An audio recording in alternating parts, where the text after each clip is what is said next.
two things you brought up, Chris, and maybe you can comment on this, Chuck or Joe.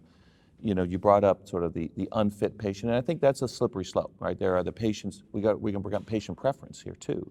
The patients that don't prefer chemotherapy, you know, whether it's from the hair loss or the neuropathy or other issues, or just work-life balance.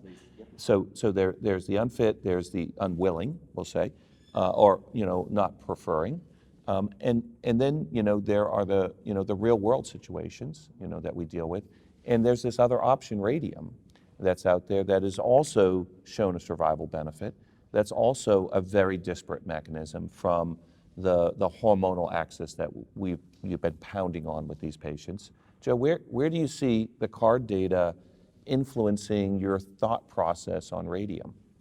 Yeah, I think it adds a little bit of complexity, and as we were saying, at the time the radium trials were being developed, there really were not very many other agents, at least life-prolonging agents, available or in use.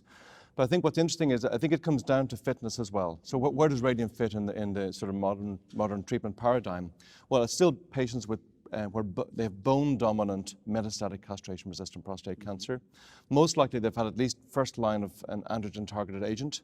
And then oftentimes, well, in the European license, it means they have to have had a second, it really comes in third line unless they're ineligible for chemotherapy.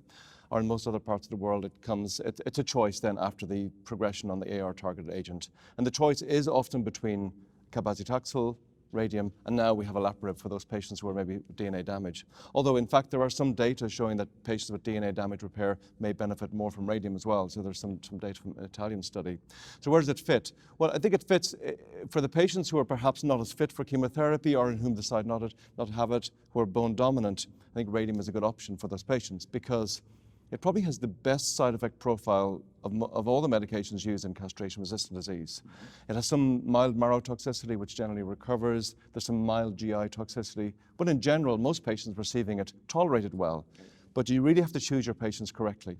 And they have to be patients who don't have visceral disease, or at least don't have a lot of soft tissue disease, which is progressing, which might cause them problem. And you must also carefully counsel the patients that they won't see a PSA response necessarily. So I think it can be a downside of the drug, but if you properly counsel patients that the benefit you're after here is delay in time to symptomatic progression, improve survival with relatively good toxicity profile. And what's also good, because we talked a lot about cross-resistance in the hormonal agents, there doesn't seem to be much cross-resistance between radium. It's got a unique mode of action compared to the other drugs. Now, there are some negative data on radium when combined at the same time with abiraterone. So it's strongly recommended not to commence radium and abiraterone at the same time. This is based on data from the ERA-223 study.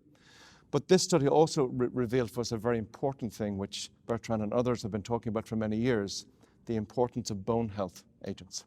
We know these patients from the time they have ADT, and when you add in another hormonal agent, their bone mineral density decreases. There's no doubt about that. And it's a class effect, and it's really a cross-class effect. Now, we're seeing this with each of these, from primary hormonal therapy to the secondaries to the chemotherapy and radium. I mean, they all have detrimental effects on this. So it's really thinking of that across therapies, not just with one therapy. Yeah. And I think particularly patients receiving Radium-223, I think it's very important that they receive a bone health agent. And Bertrand presents some very nice data at ASCO this year showing the PEACE-3 trial, which is a study combining enzalutamide with Radium-223, that the bone health agent, as in the ERA-223 study, patients receiving the bone health agent really didn't experience increased fracture risk.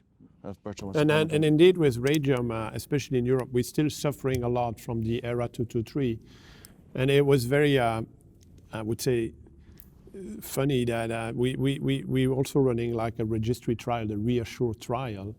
And no more than ever, we need to reassure the physician about the Radium-223. And it's because we see, unfortunately, that it's pushed in that niche of patients that are unfit for everybody and unfit for anything else. And I think that's a problem because we're probably missing some good opportunity, bone-dominant patient, elevated alkaline phosphatase, symptomatic.